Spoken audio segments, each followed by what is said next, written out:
산을 오르던 돌석이 다친 학의 다리를 치료해주게 되고 이젠 알 수 있을 게야. 어서 가거라. 며칠이 지난 밤 갑자기 학이 찾아오더니 선물을 놓고 갔지요. 울음소리에 깬 부부가 깜짝 놀라 밖을 나가보니 응? 여보, 우리 이 아이 같이 키웁시다. 하지만 그 아이의 미래를 몰랐는데 전기수야담을 찾아주셔서 감사합니다. 구독과 좋아요는 사랑입니다. 이야기 한 판 시작해 보겠습니다. 강원도 깊은 산골, 해가 떴나 싶으면 금세 산허리에 걸려버리는 첩첩산중 굽이진 곳에 김돌석 내외가 살고 있었습니다. 김돌석은 이름처럼 돌덩이같이 우직하고 투박한 농사꾼이었고 아내 이점수는 쑥을 뜯어 죽을 쑤어 먹을지언정 군주린 이웃을 그냥 지나치지 못하는 비단결 같은 심성을 가진 여인이었습니다. 하지만 하늘은 무심하게도 이 착한 부부에게 두 가지 큰 근심을 안겨주었으니 하나는 뼈 빠지게 일해도 입에 풀칠하기 힘든 지독한 가난이요. 또 하나는 머리에 하얀 서리가 내리도록 슬하에 자식 하나 없다는 것이었습니다. 어느덧 돌석의 나이 50을 훌쩍 넘긴 늦가을 밤이었습니다. 문풍지는 찢어질 듯 울어대고 낡은 초가집 기둥은 산바람을 이기지 못해 삐걱거리는 소리를 내고 있었습니다. 방바닥은 냉골이나 다름없어 지프로 짠 멍석 하나에 의지해야 했지만 돌석을 더욱 춥게 만드는 것은 뼛속까지 파고드는 외로움이었습니다. 그는 잠을 이루지 못하고 땅이 꺼져라 한숨을 내쉬며 등지고 누운 아내에게 나지기 말을 건넸습니다. 여보, 오늘 장터에서 옆집 박서방을 만났는데 글쎄 며칠 전 셋째 손주를 봤다더구먼. 나를 보더니 자네는 아이들 꽃가신 사줄 일 없으니 돈 굳어서 좋겠네 하며 위로 아닌 위로를 하는데 그 웃음 뒤에 숨겨진 동정 어린 눈빛이 어찌나 가슴을 후벼 파던지 쥐구멍이라도 있으면 숨고 싶더이다. 돌석의 푸념에 바느질하던 점순의 손길도 뚝 멈췄습니다. 칠흑 같은 어둠 속에 정막만이 감도는 이 좁은 단칸 방이 자식 없는 두 사람의 처지와 꼭 닮아 있었기 때문입니다. 점순은 애써 밝은 목소리로 남편을 달랬습니다. 영감, 너무 상심마소. 자식 농사는 인력으로 되는 게 아니지 않소. 비록 우리 품에 자식은 없으나 서로 의지하며 오순도순 살다 가면 그만이지요. 아내의 위로에도 돌석은 곰방대에 다 타버린 쌈지를 쑤셔 넣으며 씁쓸한 속내를 감추지 못했습니다. 내가 죽으면 상여 매줄 자식이 있나? 제사상에 술 한 잔 올려줄 녀석이 있나? 남들은 자식 자랑의 시간 가는 줄 모르는데 우리는 서로 얼굴만 쳐다보고 있으니 원. 우리가 죽고 나면 이 집도 흉가가 되어 풀만 무성해질 텐데 저승 가서 조상님들 뵐 면목이 없구려. 부부의 대화가 깊은 탄식으로 변해갈 무렵 거센 바람 소리 사이로 희미한 인기척이 들려왔습니다. 계십니까? 지나가는 나그네입니다만 하룻밤만 묵어갈 수 있겠습니까? 목소리는 금방이라도 끊어질 듯 가늘고 힘이 없었습니다. 이 늦은 밤 짐승도 다니지 않는 험한 산골까지 찾아올 사람이 누구란 말인가? 돌석이 급히 낡은 대문을 열고 나가보니 웬 젊은 선비가 살인문을 붙잡고 간신히 서 있었습니다. 선비의 몰골은 차마 눈 뜨고 보기 힘들 지경이었습니다. 갓은 다 부서져 비뚤어졌고 혹겹 도포는 너덜너덜해져 살을 내는 산바람을 막기엔 턱없이 부족해 보였습니다. 입술은 파랗게 질려 딱딱 부딪히고 있었고 속눈썹에는 하얗게 성에가 끼어 있어 며칠을 굶주리고 추위에 떨었는지 서 있는 것조차 기적 같아 보였습니다. 보통 사람 같으면 제 입에 풀칠하기도 바쁜 형편에 낯선 사람을 들이는 것이 달갑지 않을 터였습니다. 게다가 쌀독은 바닥을 보인 지 오래였으니까요. 허나 돌석은 맨발로 뛰어나가 쓰러지기 일보 직전인 선비를 부축했습니다. 아이고, 이 엄동설 안에 어찌 이런 산중까지 오셨소. 어서 들어오시지요. 얼어 죽습니다. 방으로 손님을 모신 뒤 점수는 부엌으로 들어갔으나 막막하기 그지없었습니다. 쌀독을 박박 긁어도 손톱 밑에 끼는 쌀겨조차 나오지 않았습니다. 점수는 잠시 망설이다가 부엌 한 구석 항아리 깊숙이 숨겨둔 무언가를 꺼냈습니다. 그것은 쭈글쭈글하게 말라비틀어진 씨감자 몇 알이었습니다. 농사꾼에게 씨감자는 목숨과도 같은 내년 농사 미천이요. 굶어 죽더라도 베고 죽어야 한다는 마지막 보루였습니다. 이것을 먹어버리면 내년 봄에 심을 것이 없어 1년 내내 굶주려야 할지도 모를 일이었습니다. 하지만 점수는 당장 눈앞에서 죽어가는 사람을 살리는 게 우선이라 여기고 주저없이 솥에 감자를 쪘습니다. 내년 일이야, 내년에 걱정하자. 사람이 죽게 생겼는데 농사가 대수랴. 이윽고 김이 모락모락 나는 찐 감자와 따뜻한 숭늉이 담긴 소반이 방으로 들어갔습니다. 점순이 부끄러운 듯 고개를 숙이며 권했습니다. 선비님, 차린 건 없지만 이거라도 드시고 기운 차리십시오. 깡촌이라 드릴 게 이것뿐입니다. 선비는 체면도 잊은 채 뜨거운 감자를 허겁지겁 빼어 물었습니다. 목구멍으로 넘어가는 따뜻한 온기에 선비의 눈가에는 이내 물기가 차올랐습니다. 고맙습니다. 정말 고맙습니다. 사흘을 꼬박 굶어 정신이 혼미했는데 덕분에 살았습니다. 선비가 허기를 채우자 돌석은 아궁이에 남은 장작을 몽땅 털어 넣어 절절 끓는 아랫목에 잠자리를 마련해 주었습니다. 정작 주인 내외는 불기 하나 없는 차가운 부엌 바닥에서 멍석 한 장에 의지해 밤을 보내야 했습니다. 문틈으로 황소바람이 들어와 살을 파고들었지만 두 사람은 서로의 체온으로 덜덜 떨리는 몸을 녹이며 묵묵히 밤을 견뎠습니다. 자신들의 내년 농사와 따뜻한 잠자리까지 가진 모든 것을 생면부지에 나그네에게 내어준 것입니다. 다음 날 아침 기운을 차린 선비는 떠날 채비를 마치고 대문 앞에서 돌석의 손을 꼭 잡았습니다.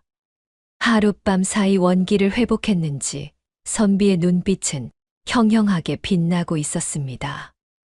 이 댁의 곳간은 비었으나 마음은 이미 천하의 부자십니다. 베푸신 덕이 머지않아 빈 곳간을 가득 채워줄 것이니 부디 그때까지 건강하십시오.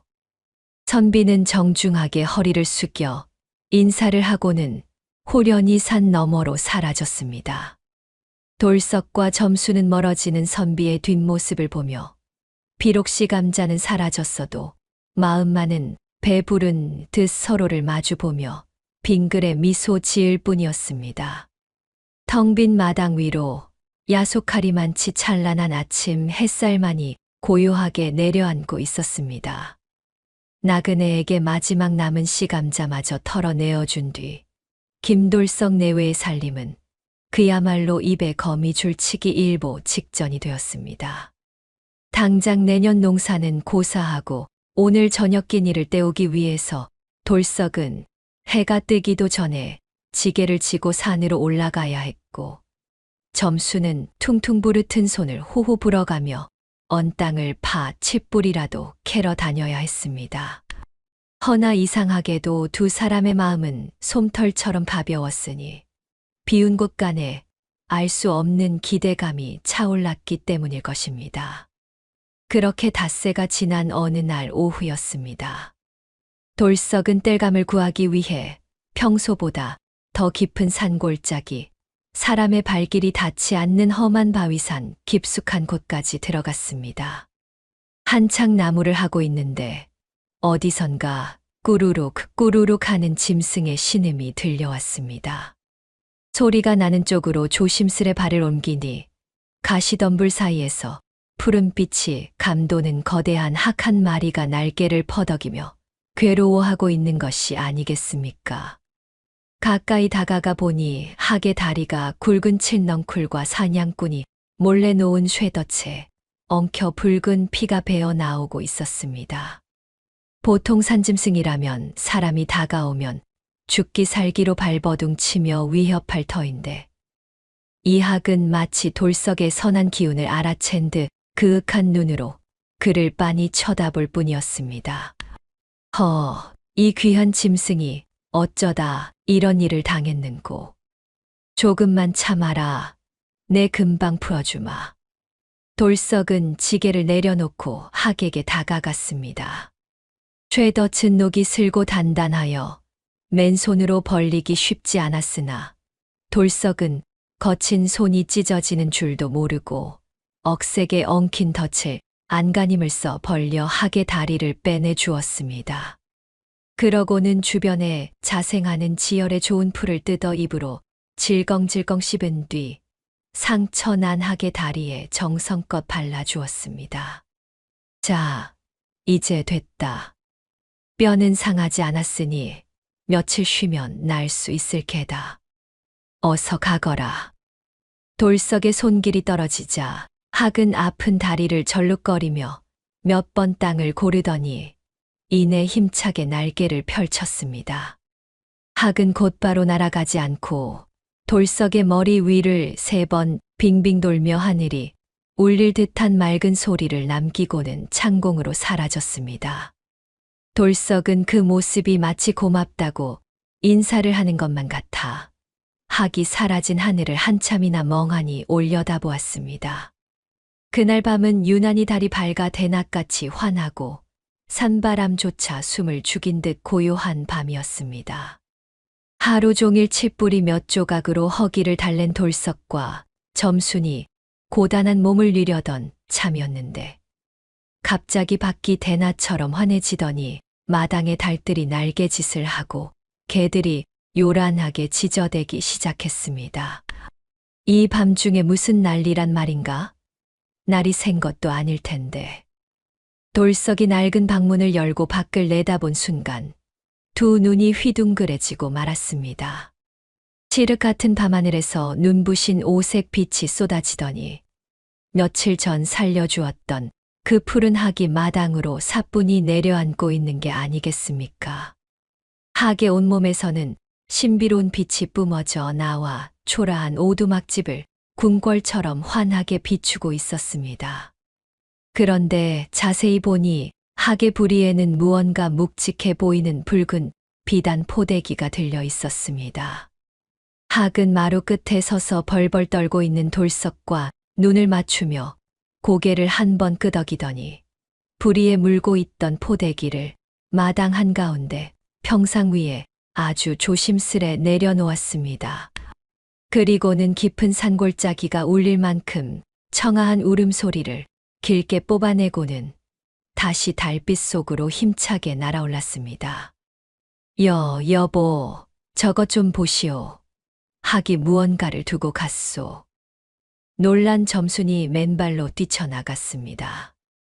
떨리는 손으로 비단 포대기를 들추어 보니 그 안에는 핏덩이가 아닌 백일은 좋기 진한 듯한 사내 아이가 방긋방긋 웃고 있는 게 아니겠습니까? 아이의 피부는 갓진 백설기처럼 뽀얗고 눈동자는 밤하늘의 별을 박아놓은 듯 초롱초롱 빛나고 있어 한눈에 보아도 범상치 않은 아이였습니다. 세상에.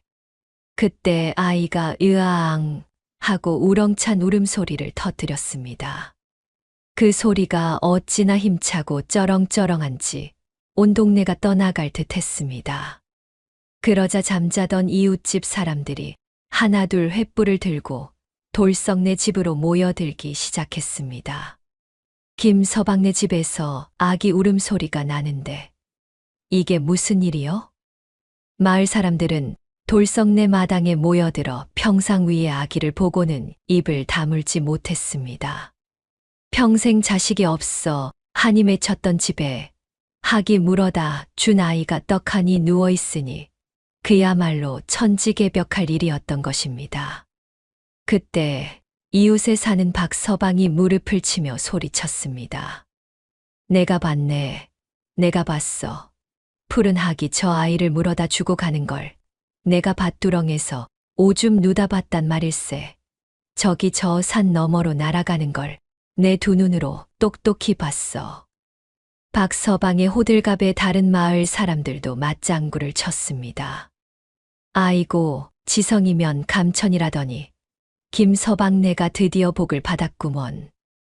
하늘이 내린 아이가 분명해.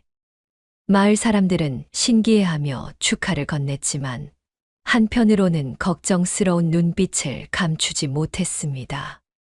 당장 내일 끼니도 없는 돌석내 형편을 누구보다 잘 알기 때문이었습니다. 왁자지껄한 축하 속에서 돌석과 점수는 서로의 얼굴을 마주보며 말 못할 깊은 고민에 빠졌습니다. 아이가 생긴 것은 꿈만 같은 일이나 저 찬방울 나오지 않는 처지에 이 핏덩이를 어찌 키운단 말입니까? 사람들이 돌아가고 마당에 정적이 찾아오자 점순이 아이를 안아들고 떨리는 목소리로 말했습니다. 영감, 이 아이를 어쩌면 좋소. 우리 입에 풀칠하기도 바쁜데 젖동량이라도 해서 키울 수 있겠소. 행여나 우리 욕심에 귀한 아이 굶겨 죽이면 어쩝니까? 돌석은 곤히 잠든 아기의 얼굴을 내려다보았습니다. 아기는 마치 제집인 양 편안한 얼굴로 돌석의 낡은 옷자락을 고사리 같은 손으로 꽉 쥐고 있었습니다. 그 작은 손길에 돌석의 가슴 속에서 뜨거운 것이 울컥 솟구쳤습니다. 임자, 하늘이 주셨을 때는 다 뜻이 있을 게요. 학이 생명을 구해준 은혜를 갚으러 온 것인데 우리가 어찌 모른 척하겠소. 내 손발이 부르트고 뼈가 으스러져도 이 아이 굶기지는 않으리다. 우리 맹물 마시고 배를 채우더라도 이 복덩이는 한번 제대로 키워봅시다. 돌석의 결연한 말에 점순도 눈물을 훔치며 고개를 끄덕였습니다. 그래요, 영감. 우리 복덩이. 그래, 이름은 복덩이라 합시다. 복동이. 김복동. 부부는 아이를 품에 꼭 안았습니다. 비록 가진 것은 쥐뿔도 없는 빈털털이었으나 품 안에 안긴 아이의 따스한 온기만으로도 천하를 다 얻은 듯한 밤이었습니다. 마을 사람들의 증언과 부부의 굳은 결심 속에서 복동이는 그렇게 김돌석의 아들이 되었습니다. 학이 복동이를 물어다 준 그날 밤으로부터 어느덧 3번의 겨울이 지났습니다.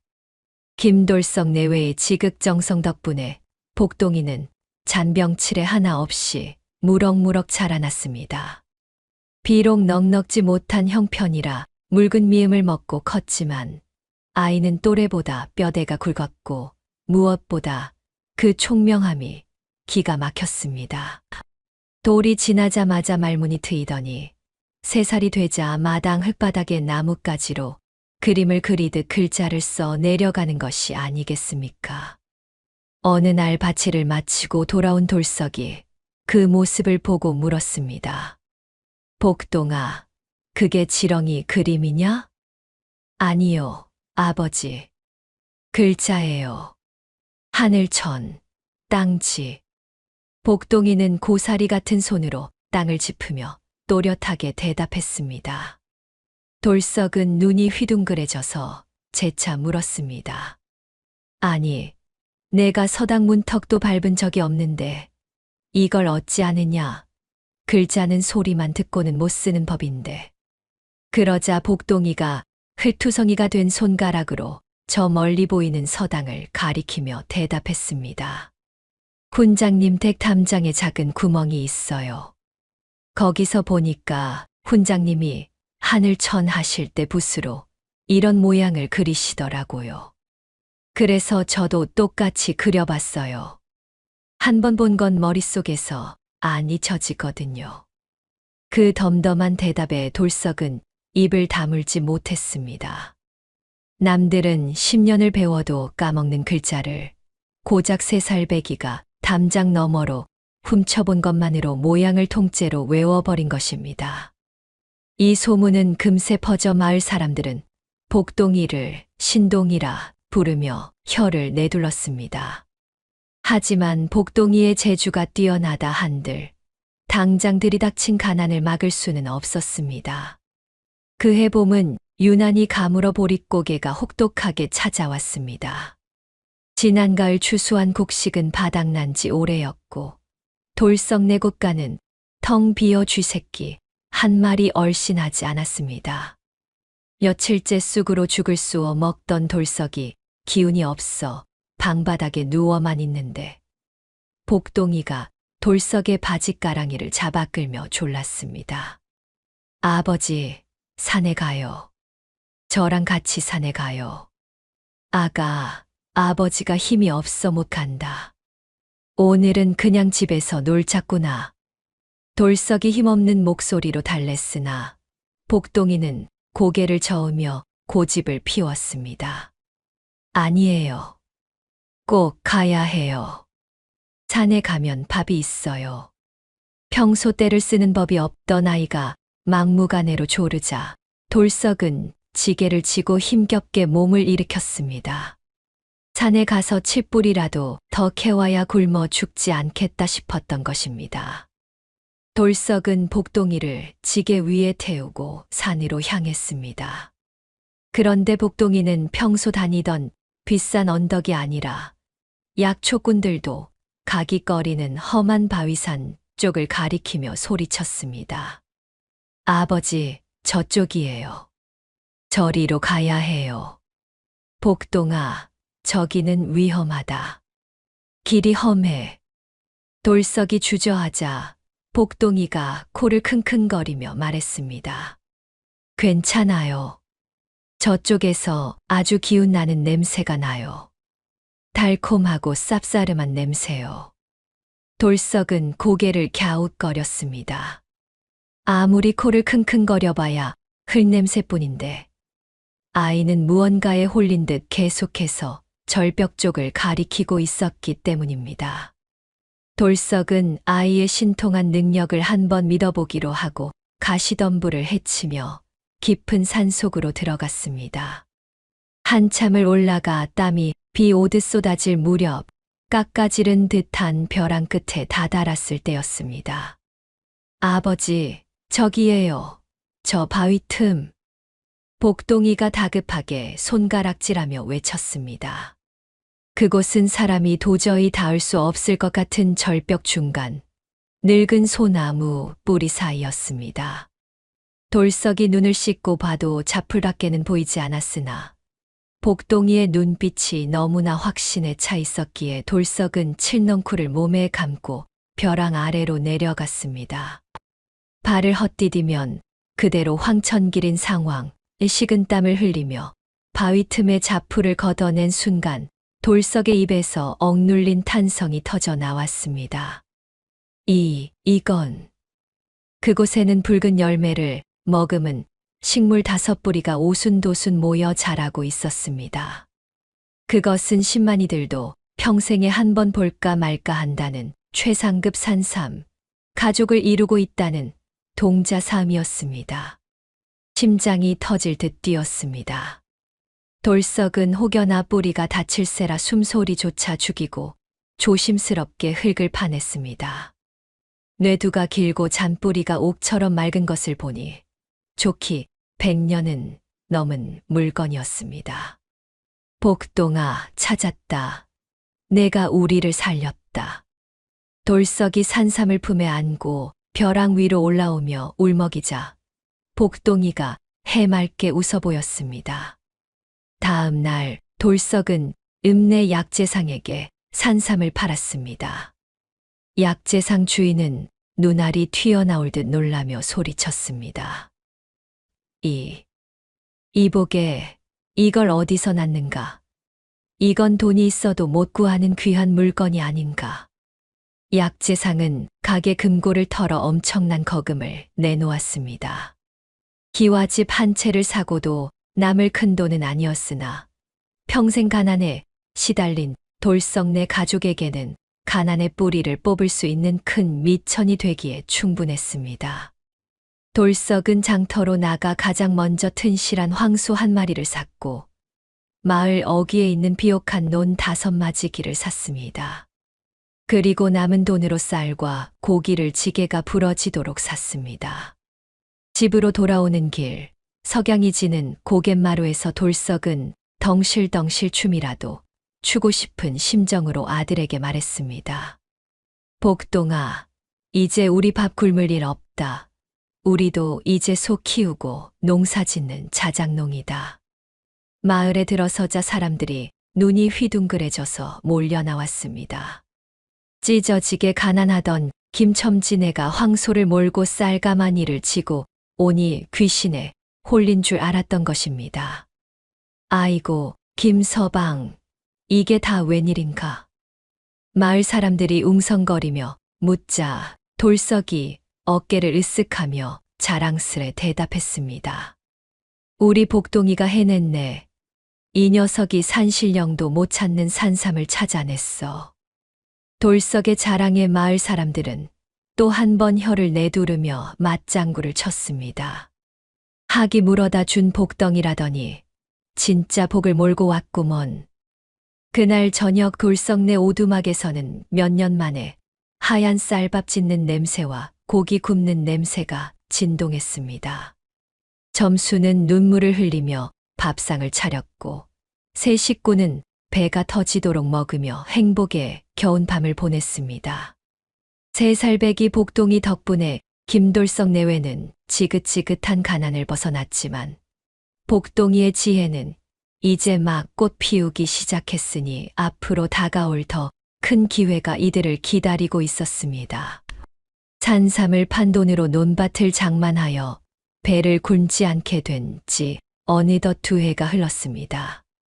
복동이는 이제 5살이 되었는데 그 의젓함이나 말하는 본새가 꼭 늙은이 같아 마을 사람들은 그를 애어른이라 부르곤 했습니다.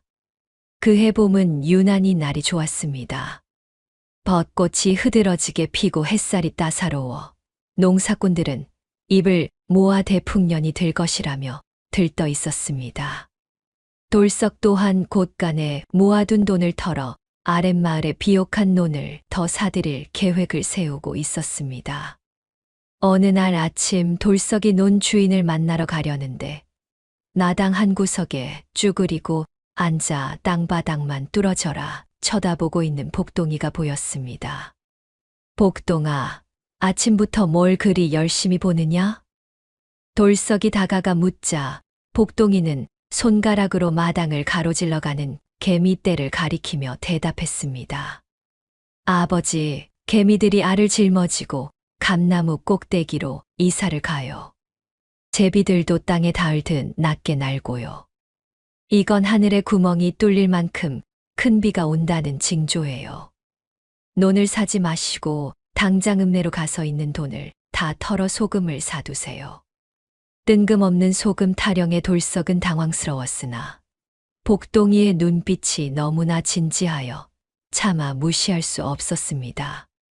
지난번 산삼을 찾아낸 아들의 신통력을 겪어본 돌석은 이번에도 아들을 믿어보기로 하고 논을 사려던 돈을 몽땅 털어 읍내 장터로 향했습니다.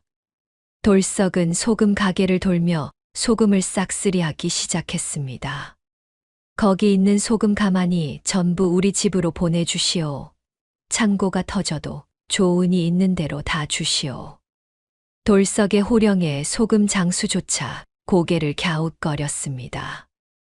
이 광경을 본 이웃 마을 사람들은 날이 일이 좋은데 소금을 산더미처럼 사들이는 돌석을 보고 노망이 났다며 손가락질을 해댔습니다. 하지만 돌석은 아랑곳하지 않고 창고가 터져라 소금 가마니를 쟁여두었습니다. 그리고 보름 뒤 복동이의 예언은 소름 끼치는 현실이 되었습니다. 멀쩡하던 하늘에 갑자기 시커먼 먹구름이 몰려오더니 굵은 빗방울이 쏟아지기 시작했습니다. 처음에는 가뭄 해갈에 도움이 되겠다며 좋아하던 사람들도 사흘이 지나고 닷새가 지나도 비가 그치지 않자 표정이 굳어졌습니다. 비는 그야말로 하늘에 구멍이 뚫린 듯 쏟아졌고 열흘이 넘어가자 마을은 아수라장이 되었습니다.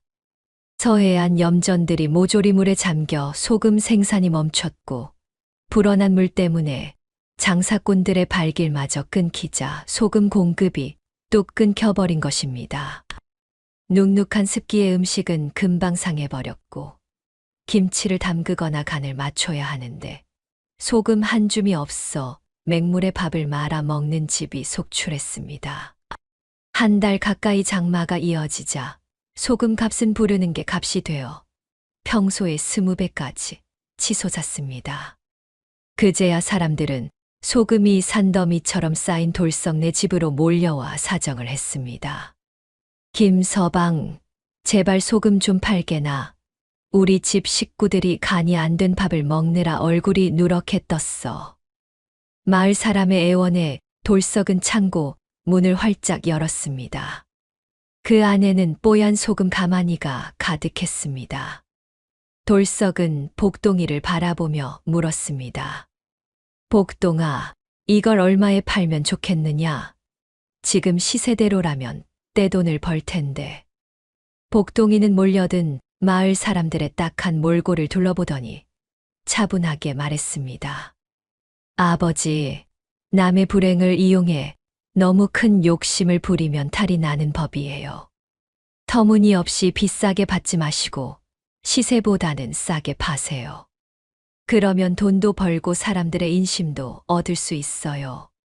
아들의 깊은 뜻을 알아챈 돌석은 무릎을 쳤습니다. 돌석은 장사치들처럼 폭리를 취하지 않고 적당한 가격에 소금을 내놓았습니다. 소문을 듣고 이웃 마을에서까지 사람들이 구름대처럼 몰려들었고 그들은 돌석을 이 양반 중의 양반이라 칭송하며 고마워했습니다. 비가 그칠 때쯤 돌석내 창고는 텅 비었지만 안방의 괴짝에는 엽전 꾸러미가 발 디딜 틈 없이 쌓였습니다. 그 돈은 산삼을 팔았을 때와는 비교도 안 될 만큼 어마어마한 거금이었습니다. 돌석은 그 돈으로 헐값에 나온 논밭을 대거 사들이고 낡은 오두막을 허물어 고을에서 가장 으리으리한 기와집을 지었습니다. 비록 신분 때문에 99칸짜리 집은 짓지 못했으나 수십 칸에 달하는 웅장한 저택은 보는 이들의 길을 죽이기에 충분했습니다. 기와집 상냥식을 하던 날, 돌석은 대청마루에 앉아 이 모든 기적을 만들어준 5살 배기 아들 복동이를 흐뭇하게 바라보았습니다. 찢어지게 가난했던 소장농 김돌석이 아들의 지혜 덕분에 고을 제일가는 부자가 된 것입니다. 하지만 호사다마라 하였던가요? 좋은 일에는 늘 시샘이 따르는 법이라 김돌석네의 명성이 높아질수록 어두운 그림자 또한 짙게 드리우고 있었으니 바로 이웃 마을의 악덕 지주 최만갑의 탐욕스러운 눈길이었습니다. 최만갑은 자신의 소장농들이 인심 좋은 김돌석네로 넘어가고 김돌석이 자신보다 더 큰 부자가 되었다는 소문에 배가 아파 잠을 이루지 못하고 있었습니다. 뭐라, 그 핏덩이 녀석이 점쟁이처럼 비를 맞추고 소금으로 돈을 벌어다 줬다고. 흐흐흐. 그런 보물을 김돌석 같은 무식한 놈이 가지고 있다니. 돼지 목에 진주 목걸이지. 최만갑은 곰방대를 으드득 깨물며 음흉한 눈빛을 번뜩였습니다. 내 기필코 저 아이를 내 소나귀에 넣고 말리라. 평화롭던 김 부자네 담장 너머로 시커먼 먹구름보다 더 무서운 음모가 서서히 다가오고 있었습니다. 김돌석이 개미와 제비가 알려준 천기를 읽어 소금 장사로 거부가 되었다는 소문은 삽시간에 고을 전체로 퍼져나갔습니다. 사람들은 김돌석을 살아있는 부처라 칭송했고 그의 아들 복동이를 하늘이 내린 신동이라 부르며 우러러 보았습니다. 하지만 빛이 강하면 그림자도 짙은 법. 이웃마을의 대지주 최만갑에게는 이 모든 소식이 배가 뒤틀리는 고통이었습니다. 최만갑은 조상대대로 물려받은 땅으로 떵떵거리고 살았으나 성정이 포악하고 인색하여 소작농들의 고혈을 짜내기로 악명 높은 자였습니다. 그는 자신의 명성을 위협하는 신흥부자 김돌석의 등장이 눈의 가시처럼 거슬렸습니다. 어느 날 밤 최만갑은 자신의 사랑방에서 술을 마시며 분을 사귀고 있었습니다. 옆에서 눈치를 보던 하인이 근본이 산 것인 놈이 돈 좀 벌었다고 어찌 대감마님의 위세에 비하겠습니까? 라며 아첨을 떨었으나 최만갑의 귀에는 들리지 않았습니다. 그는 번들거리는 눈으로 곰방대를 뻐끔거리며 으르렁거렸습니다. 그 놈은 그냥 아이가 아니다. 걸어 다니는 황금알을 낳는 거위야. 그런 보물을 김돌석 같은 무식한 놈이 끼고 있다니. 이건 말도 안 되는 일이지. 최만갑은 탁자를 주먹으로 내리치며 탐욕스러운 본색을 드러냈습니다. 산삼을 캐게 한 것도 이번 뒤를 맞춘 것도 다 그 조망만한 놈 머리에서 나왔다는 사실을 간파한 것입니다. 그 아이만 손에 넣으면 자신의 재산을 10배, 아니 100배는 더 불릴 수 있을 거라는 생각에 미치자 최만갑의 머릿속에 번개처럼 사악한 계략이 스쳤습니다. 잠시 후 꾀죄죄한 몰골의 사내 하나가 사랑방으로 불려왔습니다. 그는 최만갑 집안의 노비인 개똥이었습니다. 개똥이는 본래 심성이 나쁜 자는 아니었으나 노름에 빠져 빚더미에 앉은 뒤로는 술과 도박으로 세월을 보내는 한심한 작자였습니다. 최만갑은 겁에 질려 떨고 있는 개똥이에게 엽전 꾸러미를 던져주며 나직이 물었습니다. 개똥아, 내 놈이 노름판에서 빚진 돈이 얼마인지 아느냐? 내 당장이라도 너를 관아에 넘겨 곤장을 치게 하고 내 딸녀는 저작거리 술집에 팔아버릴 수도 있다는 걸 모르지는 않겠지. 그 말에 개똥이는 사색이 되어 바닥에 머리를 찌으며 빌었습니다. 아이고, 마님, 한 번만 살려주십시오. 제 딸만은 제발 건드리지 말아 주십시오. 최만갑은 만족스러운 듯 비릿한 웃음을 흘리며 거부할 수 없는 제안을 던졌습니다. 살고 싶으냐? 그렇다면 5년 전에 도망간 내 마누라가 사실은 아이를 낳아 버리고 갔다고 해라. 그 버려진 핏덩이가 바로 김돌석 내 복동이라고 말이다. 개똥이는 숨이 턱 막혔습니다. 아무리 막장 인생이라도 생사람을 잡는 짓은 겁이 났기 때문입니다. 개똥이가 천벌을 받을 짓입니다라며 머뭇거리자 최만갑은 쐐기를 박았습니다. 성공만 하면 내 놈의 빚을 전부 없애주는 것은 물론이요. 면천시켜서 평민으로 살게 해주마.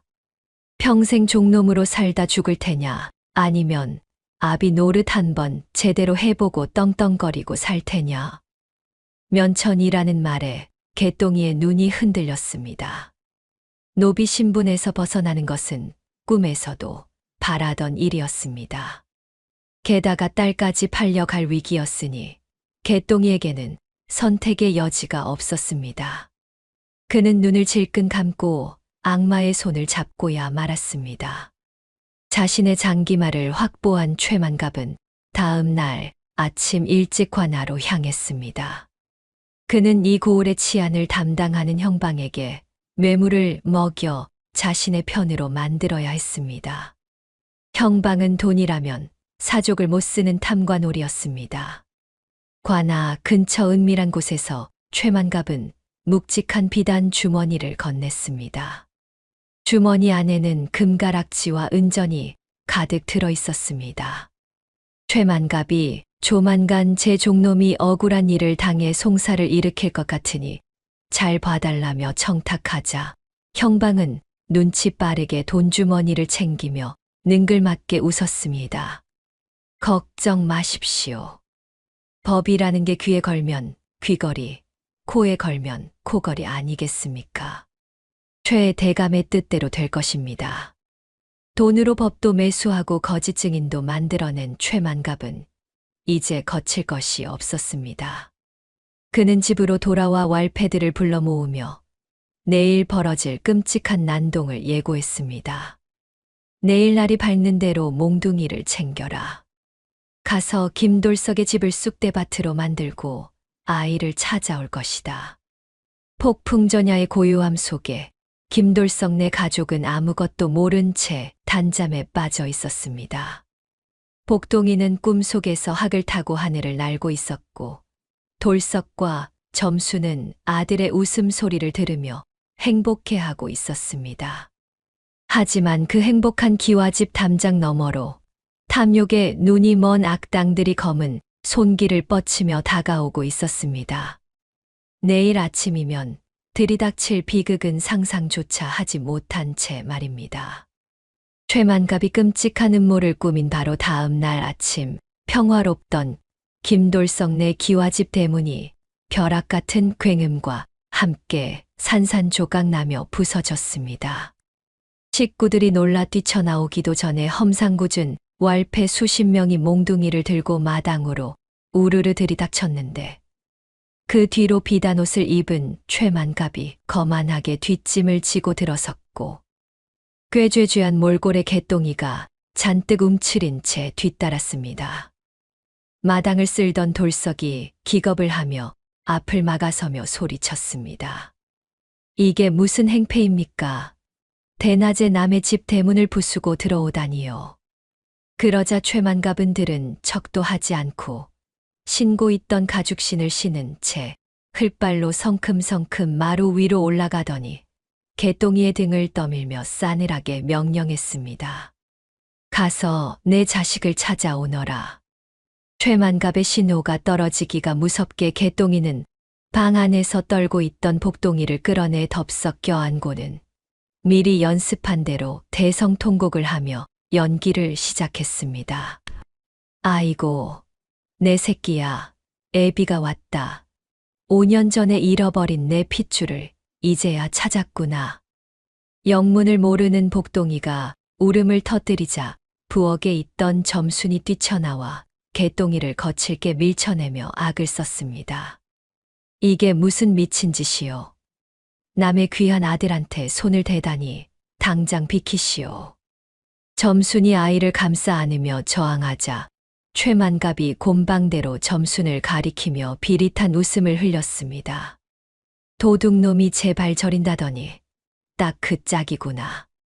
그 아이는 5년 전 도망간 내 종놈의 처가 낳고 버린 자식인데 아비인 종놈이 나타났으니 주인에게 돌려주는 게 법도 아니겠느냐. 기가 막힌 돌석은 담장 너머로 웅성거리며 모여든 마을 사람들을 가리키며 억울함을 토로했습니다. 말도 안 되는 억지요. 이 아이는 학이 물어다 준 하늘이 내린 자식이라는 걸 온 동네 사람들이 다 아는데 천벌이 두렵지도 않소. 하지만 최만갑은 눈 하나 깜짝하지 않고 오히려 왈패들에게 눈짓을 보내며 섬뜩하게 쏘아붙였습니다. 감히 천한 것들이 양반을 능멸하려 드느냐. 여봐라, 주인도 모자라보는 저 놈들에게 매운맛을 보여줘라. 명령이 떨어지자마자 왈패들이 몽둥이를 휘두르며 달려들었고 돌석이 온몸으로 막아보려 했으나 건장한 장정들을 당해낼 재간이 없어 비명과 함께 바닥에 쓰러졌습니다. 순식간에 기와집 마당은 아수라장이 되었고 개똥이는 그 틈을 타 울고 있는 복동이를 강제로 둘러엎었습니다. 아버지, 어머니, 살려주세요. 복동이의 처절한 비명에 피투성이가 된 돌석이 바닥을 기어가 최만갑의 바짓가랑이를 잡고 늘어졌으나 최만갑은 쓰러진 돌석의 손을 흙발로 무자비하게 짓밟으며 차갑게 내뱉었습니다. 내 놈이 정 억울하면 관하로 오거라. 사또 앞에서 시시비비를 가려줄 터이니 내 놈이 살아서 걸어올 수 있다면 말이다. 최만갑 일당이 복동이를 짐짝처럼 끌고 유유히 사라지자 흙투성이가 된 점수는 대문 밖을 향해 목 놓아 울었고 돌석은 찢어진 옷을 수습할 겨를도 없이 비틀거리는 몸을 일으켜 세우며 피눈물을 흘렸습니다. 비록 몸은 만신창이가 되었으나 자식을 되찾겠다는 일념 하나로 두 눈만은 이글거리던 돌석과 점수는 분노한 마을 사람들과 함께 낫과 호미를 든 채 비장한 표정으로 최만갑 일당이 사라진 관아 쪽으로 발걸음을 옮겼습니다.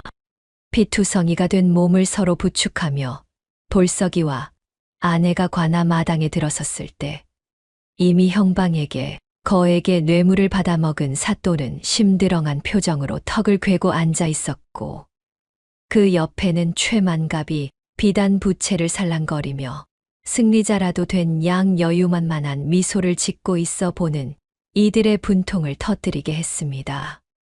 소문을 듣고 구름대처럼 몰려든 마을 사람들이 걱정스런 눈빛으로 지켜보는 가운데 사또는 김돌석의 억울한 하소연은 들으려 하지도 않은 채 대뜸 형틀을 가리키며 호통을 쳤습니다.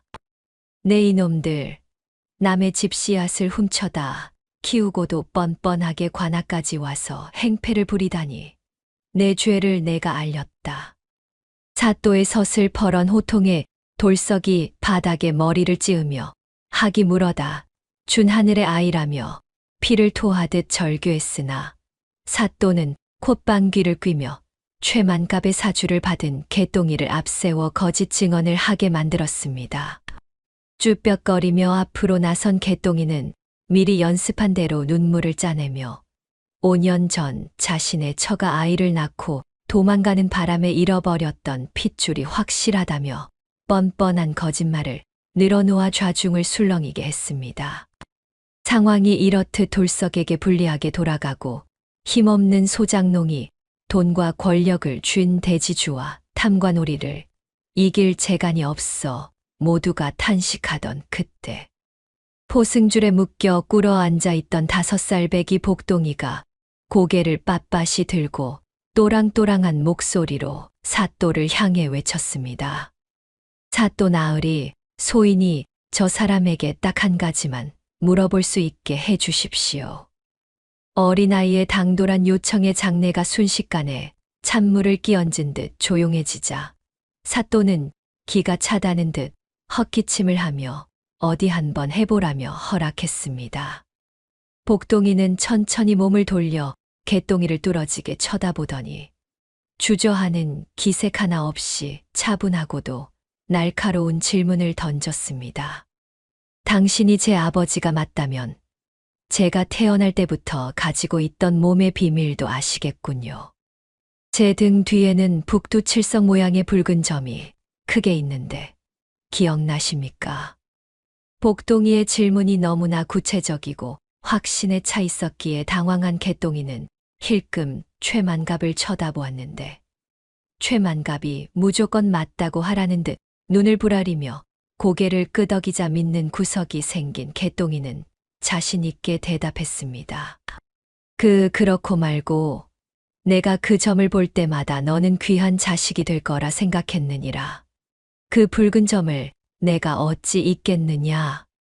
개똥이의 확신에 찬 대답의 사또와 최만갑은 회심의 미소를 지으며 이제 모든 것이 끝났다고 생각했으나 그 순간 복동이가 입고 있던 저고리를 훌러덩 벗어 던지고 뒤로 돌아 좌중을 향해 자신의 등을 내보이며 외쳤습니다.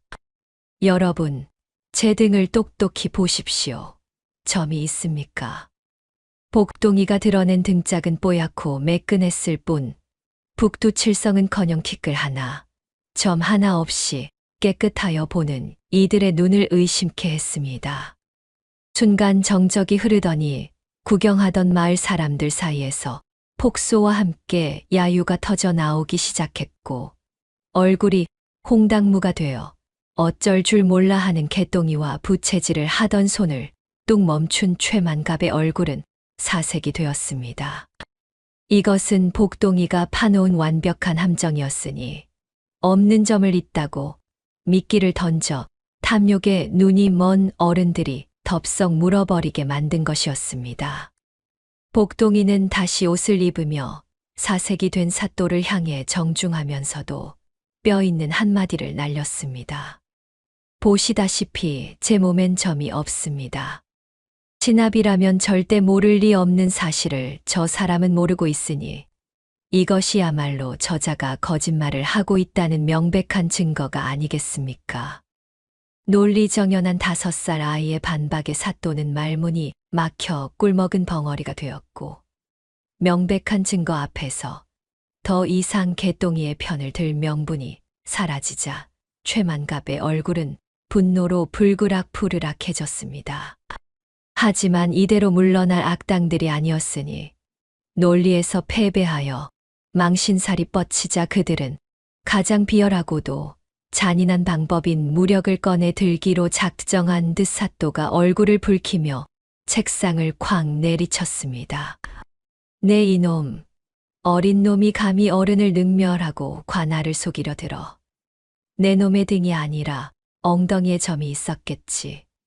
여봐라, 저 건방진 놈의 주둥이를 닥치게 하고 자백할 때까지 그 아비라는 김돌석을 매우 쳐라. 논리가 통하지 않자 힘으로 찍어 누르려는 사또의 만행에 재판정은 순식간에 공포 분위기로 돌변했고 포졸들이 몽둥이를 들고 돌석에게 다가가자 지혜로 이겼으나 힘 앞에 무릎 꿇어야 하는 절체절명의 위기가 닥쳐오며 복동이의 눈에 처음으로 깊은 두려움이 서리기 시작했습니다. 복동이가 옷을 벗어 흠집 하나 없는 등을 보이며 명백한 증거를 들이밀었음에도 불구하고 이미 최만갑의 뇌물에 눈이 멀고 자존심의 상처를 입은 사또는 자신의 과오를 인정하기는커녕 얼굴을 불그락푸르락하며 억지를 부리기 시작했습니다. 사또는 논리로 이길 수 없게 되자 권력이라는 흉기를 꺼내 들었고 감히 어린아이가 관아를 능멸하고 요사스러운 말장난으로 어른들을 속이려 든다며 책상이 부서져라 내려치고는 포졸들에게 서슬퍼런 명령을 내렸습니다. 여봐라, 저 놈들이 입을 맞추고 끝까지 오리발을 내미니 매가 약이다. 자백할 때까지 그 아비라는 김돌석을 형틀에 묶고 매우 쳐라. 사또의 말이 떨어지기가 무섭게 늑대 같은 포졸들이 달려들어 늙고 힘없는 돌석의 팔다리를 꺾어 형틀에 결박했는데 돌석이 억울함을 호소하며 살려달라 비명을 질렀으나 자비심이라곤 찾아볼 수 없는 집행관은 팔뚝만한 곤장을 높이 쳐들었다가 그대로 돌석의 엉덩이를 향해 내리꽂았습니다. 으아. 단 한 대의 곤장에도 뼈가 으스러지는 듯한 고통에 돌석의 비명이 관아 마당을 찢어놓았고 살점이 터지며 붉은 선혈이 흘바닥에 튀었으나 사또는 눈 하나 깜짝하지 않고 더 세게 칠하며 독을 썼습니다. 옆에서 이를 지켜보던 최만갑은 곰방대를 빨며 흥미로운 구경거리라도 생긴 양 비릿한 미소를 흘리고 있었고 거짓 아비 행세를 하던 개똥이조차 너무나 참혹한 광경에 고개를 돌리고 부들부들 떨 뿐이었습니다. 남편이 짐승처럼 매질을 당하는 꼴을 눈앞에서 지켜보던 점수는 가슴이 갈기갈기 찢어지는 고통에 숨조차 쉴 수 없었는데 평생 고생만 하다가 이제 겨우 살만해진 늙은 남편이 저 무자비한 곤장을 몇 대만 더 맞으면 그 자리에서 숨이 끊어질 것임을 직감했습니다. 안 됩니다. 제발 멈춰 주십시오. 제 남편은 몸이 약해 죽습니다. 점순이 미친 듯이 울부짖으며 형틀 앞으로 뛰쳐나가려 했으나 창을 든 포졸들이 거칠게 밀쳐내는 바람에 바닥에 나뒹굴었고 그 사이 집행관은 다시금 곤장을 높이 쳐들고 돌석의 엉덩이를 향해 전력을 다해 내리쳤습니다. 퍽. 둔탁한 파열음과 함께 돌석의 눈이 뒤집히며 입에서 거품이 흘러나오자 이를 본 점수는 공포와 슬픔을 넘어선 모성애로 초인적인 힘을 발휘하여 포졸들의 창을 뿌리치고 형틀 위로 몸을 날렸습니다. 안 돼. 집행관의 곤장이 허공을 가르고 떨어지는 찰나 점수는 피투성이가 된 남편의 등 위를 자신의 작고 여린 몸으로 덮어버렸고 무시무시한 속도로 떨어지던 곤장은 볼석 대신 점순의 허리와 등판을 강타하고 말았습니다. 돌석이 맞을 때와는 다른 뼈가 부러지는 듯한 소름 끼치는 소리가 났으나 점수는 비명조차 지르지 못한 채 입에서 한 줌의 붉은 피를 남편의 목덜미에 토해내며 축 늘어졌습니다. 아내가 자신을 대신해 곤장을 맞고 쓰러진 것을 느낀 돌석은 흐릿해져 가는 의식 속에서도 피눈물을 흘리며 오열했습니다. 여보. 비켜.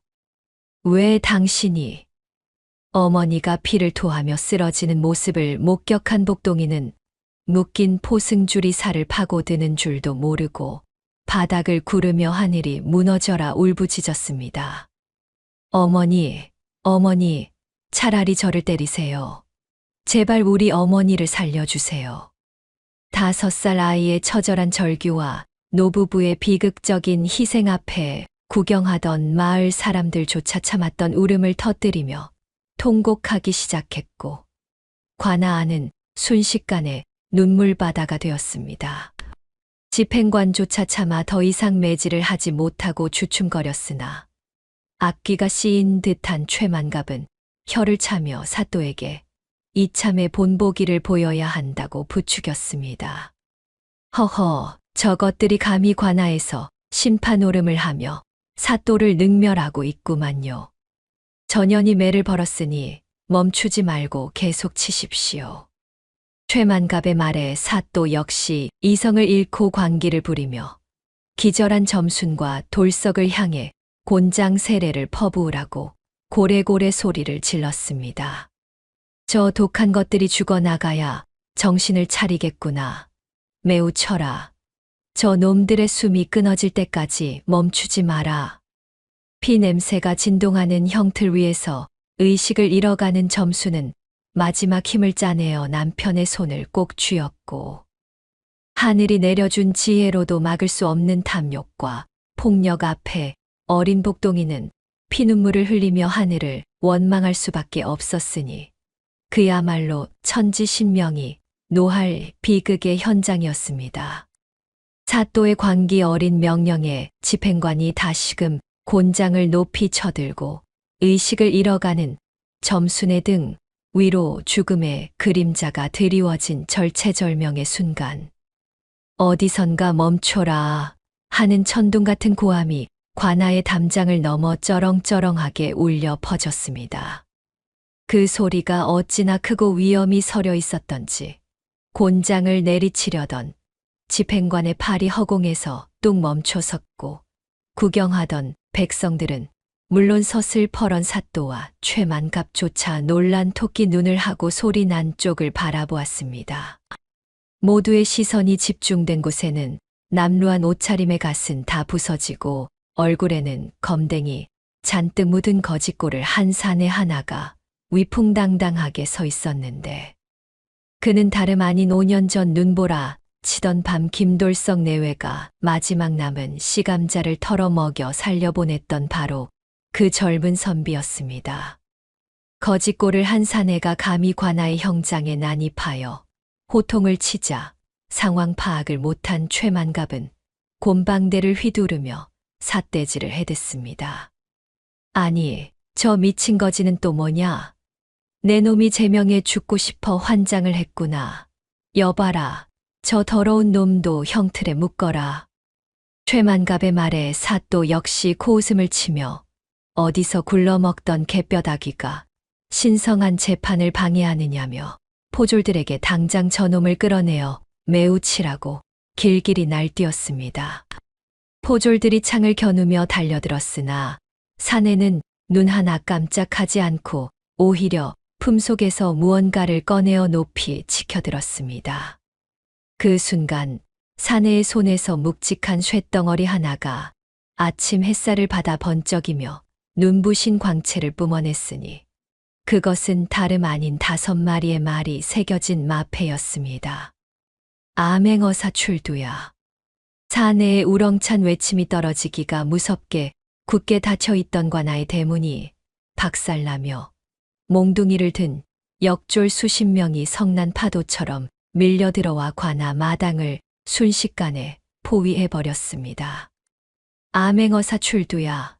탐관오리와 악덕지주를 포박하라.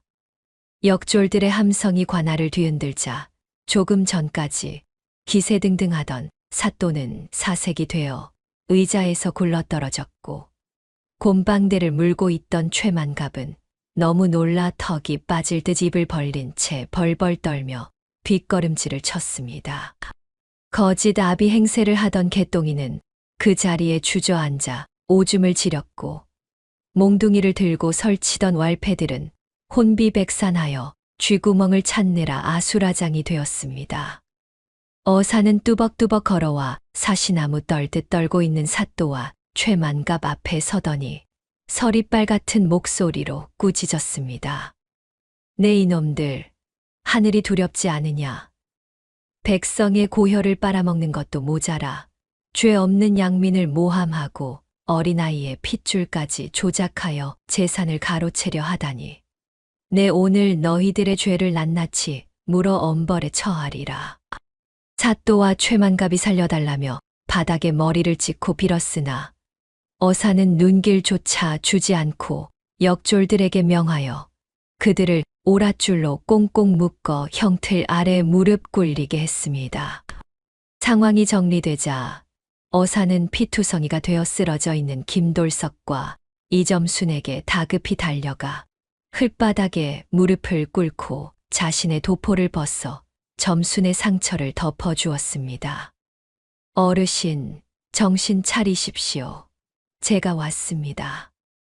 5년 전 눈 오는 밤씨 감자를 쪄주셨던 그 과객입니다. 어사의 목소리에 희미하게 눈을 뜬 돌석은 피범벅이 된 눈으로 어사를 알아보지 못한 채 그저 아내의 손을 잡고 살려달라고 애원할 뿐이었습니다. 나으리, 제 아내는 죄가 없습니다. 제발 제 아내와 아이만은.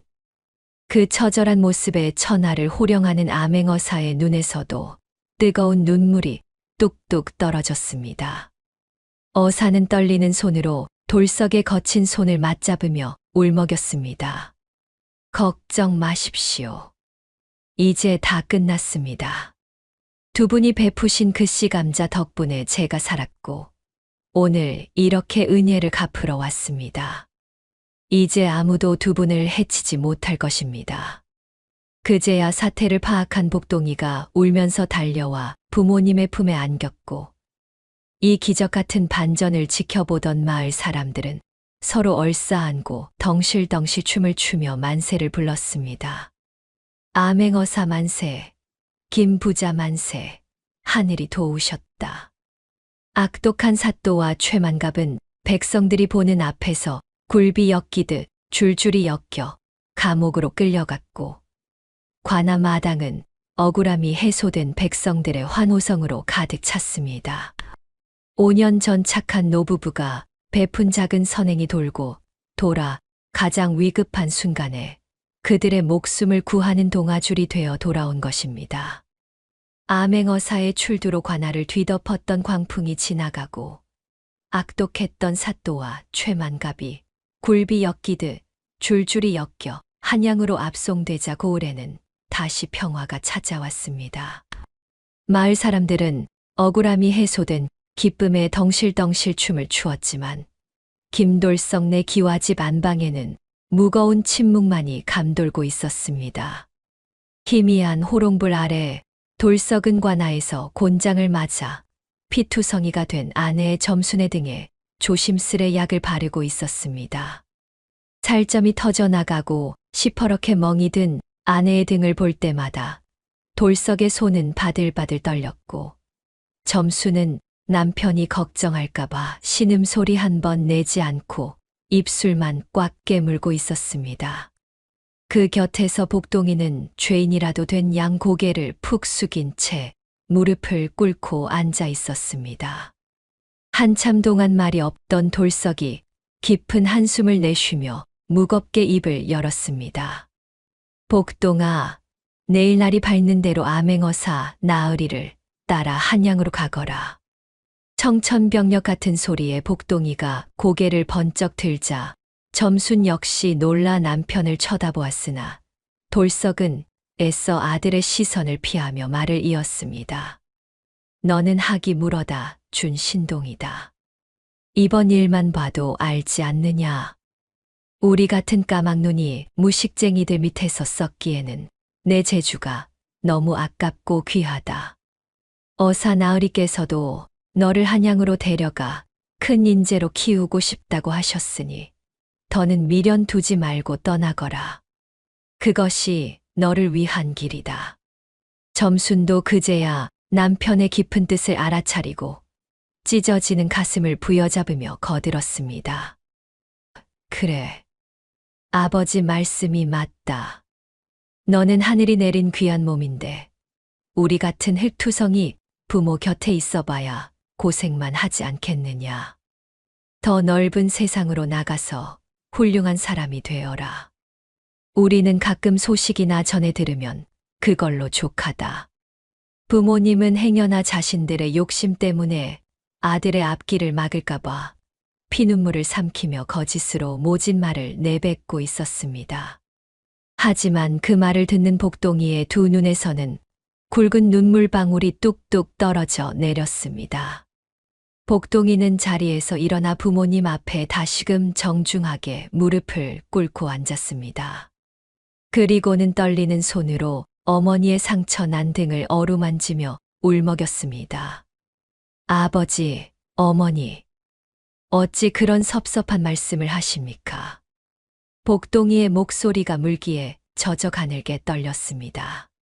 남들은 저를 보고 학이 물어다 준 신동이라 하늘이 내린 아이라 치켜 세우지만 제게는 다 부질없는 소리입니다. 하늘에서 뚝 떨어진 핏덩이를 걷어먹이시고 입히시고 사람으로 만들어 주신 분들이 누구입니까? 지난번 관아에서 어머니가 제 대신 곤장을 맞으셨을 때 어머니의 등에서 흐르던 그 붉은 피, 그것이 제 몸에 흐르는 피보다 더 진하고 뜨거웠습니다.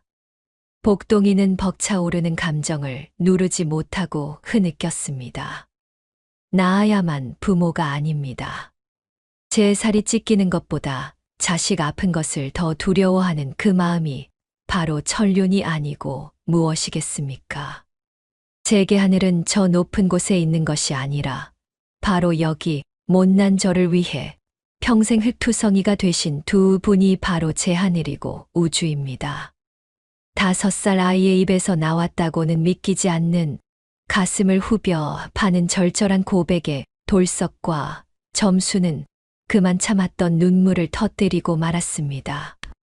복동이는 바닥에 이마를 대고 큰절을 올리며 마지막으로 쐐기를 박았습니다. 소자 복동이 다시 태어난다 해도 두 분의 아들이 되고 싶습니다. 부디 저를 버리지 마시고 검은 머리 팥불이 될 때까지 곁에서 모시게 해 주십시오. 제발 부탁드립니다. 그 말에 돌석은 더 이상 참지 못하고 아들을 와락 끌어안았습니다.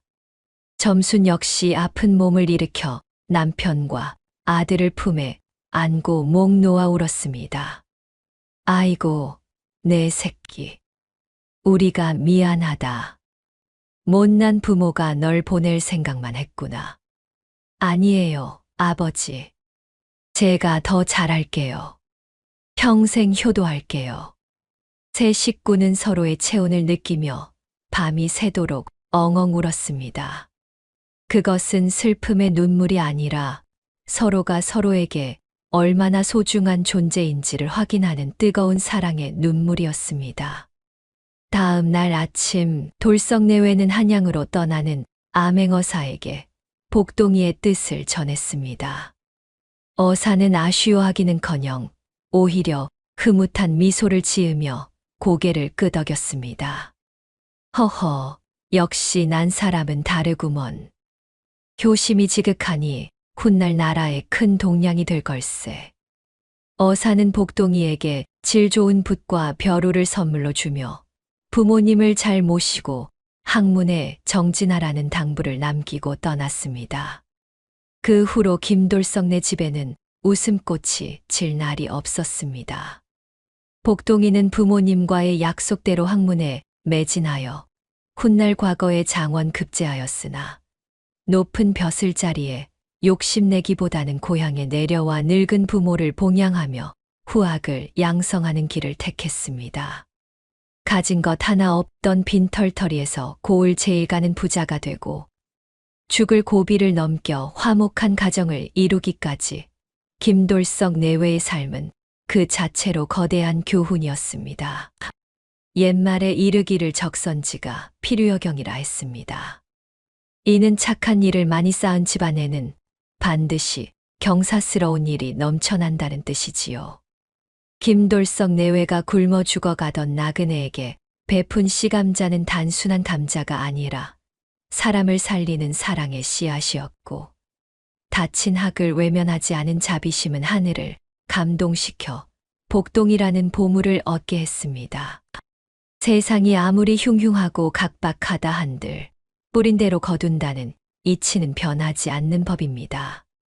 탐욕을 부린 최만갑은 결국 패가 망신하였으나 베풀며 살아온 김돌석 가족은 더 큰 복을 얻었으니 말입니다.